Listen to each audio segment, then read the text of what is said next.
Hello, it's Patrick here from the GarageBandGuide.com. GarageBand on iPad and iPhone comes packed with tons of sounds, loops, touch instruments, drummers and more out of the box. If you do find yourself looking for even more sounds though, or are on the lookout for something in a specific genre, GarageBand has a way to add loads of shiny new sounds for free. In this video, I'll show you how to get to grips with GarageBand's sound library.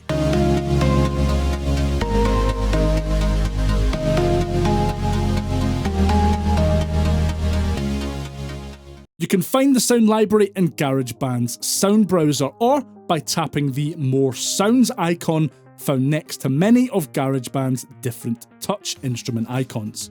When you open the sound library, you'll be greeted with a selection of different packs that you can download. Each of these packs has a different name and icon. You can find out more about a pack by tapping on it.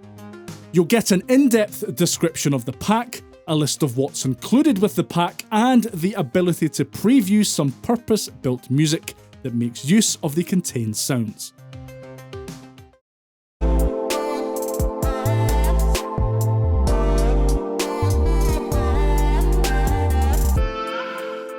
This pack, for example, Flex and Flow, comes with more than 400 new Apple loops, 25 Alchemy synth sounds, 5 new drum kits, and 2 live loop grids. When you've found a pack that you like the sound of, tap Get to begin downloading it.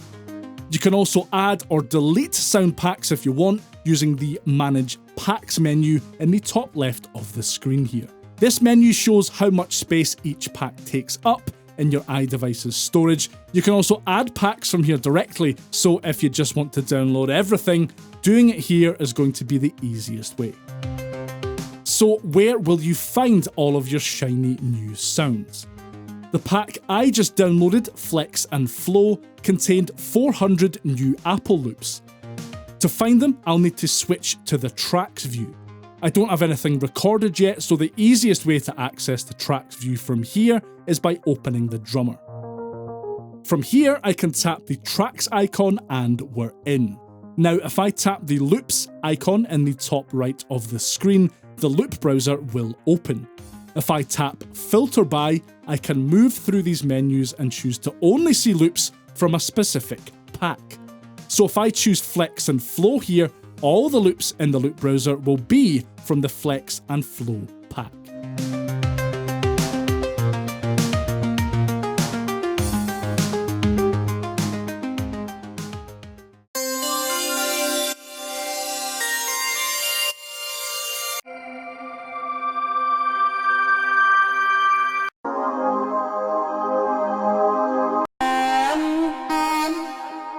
The Flex and Flow pack also contains 5 new drummers. If I head back to the sound browser and choose Acoustic Drums from the Drums tab, just like in the loop browser, I can select to play kits from the Flex and Flow pack only. If I go to the recently downloaded tab and select Flex and Flow, I can choose from the 5 new kits that came with it.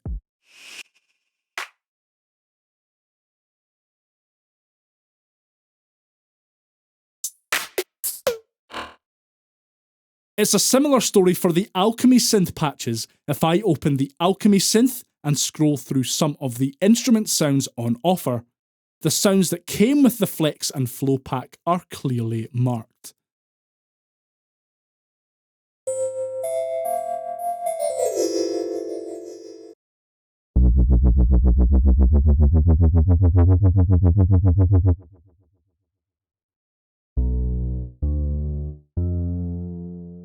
In the Beat sequencer, navigating through the Kits menu allows me to go straight to those 5 new kits that we saw in the drums touch instrument.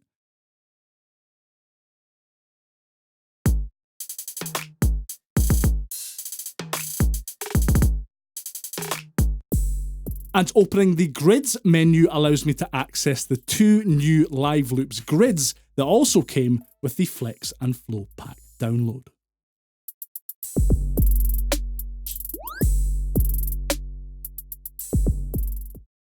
The sound library launched with loads of these packs ready to download and use. Apple are also adding new packs on a very regular basis. Two of my favourites that were released recently are the Prismatica New Disco Pack and the Skyline Heat Hip Hop Pack. I'll put a couple of links to my reviews of each of those down in the description box if you want to check those out. So there you have it. That's everything you need to know about GarageBand for iOS and iPadOS's sound library. Have you downloaded these packs already? Which one has been your favourite so far? Leave a comment and let me know. I've been Patrick from thegaragebandguide.com, and I'll see you next time. Bye for now.